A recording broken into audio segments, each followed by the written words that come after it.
Before I address the silly argument in this comment, let me just preface this by saying that you don't need to learn biblical languages. Every once in a while, people will ask me, or they'll come to me in person and they'll say, "Hey, Aaron, I'm really interested in improving my biblical literacy. I want to know about the Bible. Should I learn biblical Hebrew or Greek or Aramaic or whatever?" And my answer to them is almost always no. And that's because the amount of time and energy and resources and sometimes money that it would take to do that, if all you're interested in doing is improving biblical literacy, is probably better spent doing something else, reading textbooks, buying books, watching free online lectures about the Bible, watching podcasts, doing a lot of things.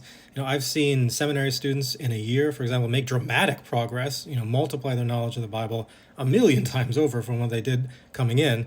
I think something like that would be much better for you than trying to grind out an ancient language, which, unless you have some special talent or facility for that, it's probably going to take more than a year, and I don't really know how much you're going to get out of that as far as Bible knowledge is concerned.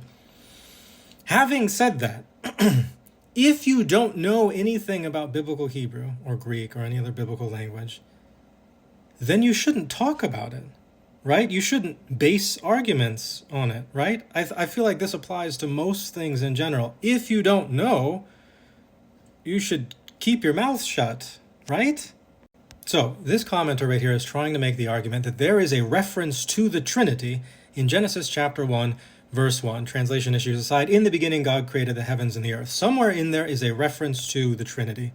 And in videos and comments, he's basically made 4 points to this effect. Number 1, the word for God in Genesis chapter 1, verse 1 is grammatically plural.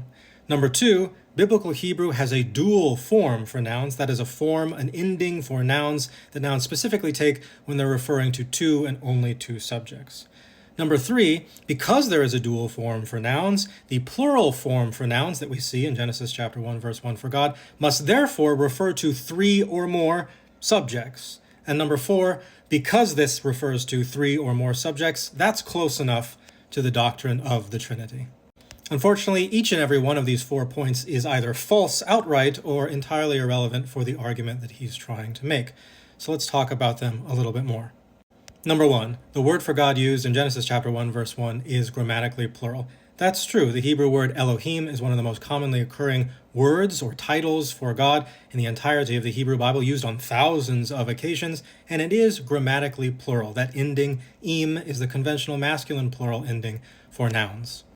But, and this is a pretty big but when this word refers to the God of Israel, it's always with corresponding singular verbs. The verbs attached to it are conjugated for the singular subject that's performing them, because the people understand their God to be a singular being. So although the word Elohim is grammatically plural, it is a singular subject referring to the God of Israel.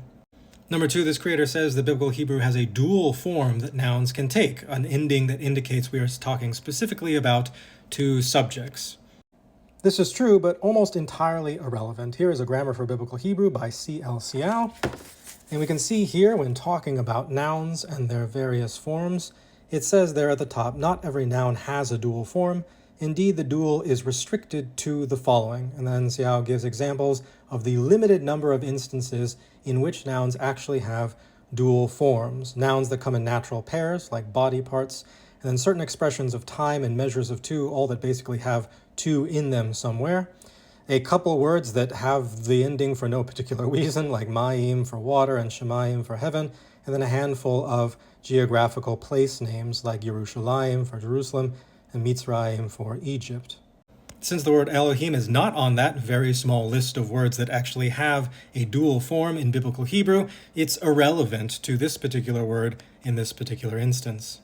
Number 3, this creator says that because there is a dual form in biblical Hebrew, the plural form then must necessarily refer to 3 or more subjects. It couldn't refer to 2.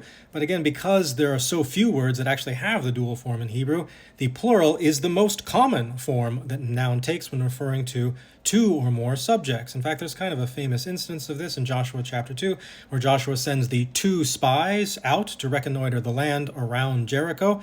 The king of Jericho finds this out, sends a message to Rahab and says, "Send me those men." And the word men there is in the plural form, not a dual form, because again, men is not one of those things. It's not a naturally occurring pair, or something that necessarily has the number 2 in it, or a place name, or any. It's not one of those nouns. It doesn't have a dual form, and so instead it uses the conventional plural form of the noun. So just because there is in principle a dual form does not mean that all nouns take a dual form in order to indicate two subjects. And number 4, this creator says, in light of all the above, Elohim, being in the plural form, must necessarily then refer to 3 or more subjects. And I guess to him that's close enough to the doctrine of the Trinity. The problem with this is that the doctrine of the Trinity is not the doctrine that God exists eternally as 3 or more consubstantial divine persons, but rather that God exists eternally as 3 pretty specific consubstantial divine persons. So even if I'm entirely wrong about these first 3 points, and Xiao is wrong about biblical Hebrew, even if that's the case, his argument here is still not good, because 3 or more is as much a justification for the doctrine of the Trinity as it is a justification for a pantheon with several dozen deities in it. Every single point of this argument is incorrect. There is no reference to the Trinity in Genesis chapter 1, verse 1. There's no reference to the Trinity anywhere in the Hebrew Bible or Old Testament. There's no reference to the Trinity anywhere in the New Testament either. The doctrine of the Trinity is an entirely post-biblical theological construction designed in large part to try to reconcile a concept of monotheism with the Bible's multiple contradictory statements about the nature and relationship between Jesus and God and the Holy Spirit. Does this mean the doctrine of the Trinity is false? No, not necessarily. Just because something is not in the Bible doesn't mean that it's false, and just because something is in the Bible doesn't mean that it's true. I believe in the doctrine of the Trinity, but I recognize that my belief is a product of philosophy and constructive theology. I didn't just open up the Bible one day and be like, look, it's the doctrine of the Trinity right there on page 4, whatever. I didn't do that. Nobody has ever done that. There's a big difference between constructing your theology in conversation with biblical texts and then trying to claim that your theology is in the biblical text, in and amongst the things that original authors intended to communicate to their original audiences.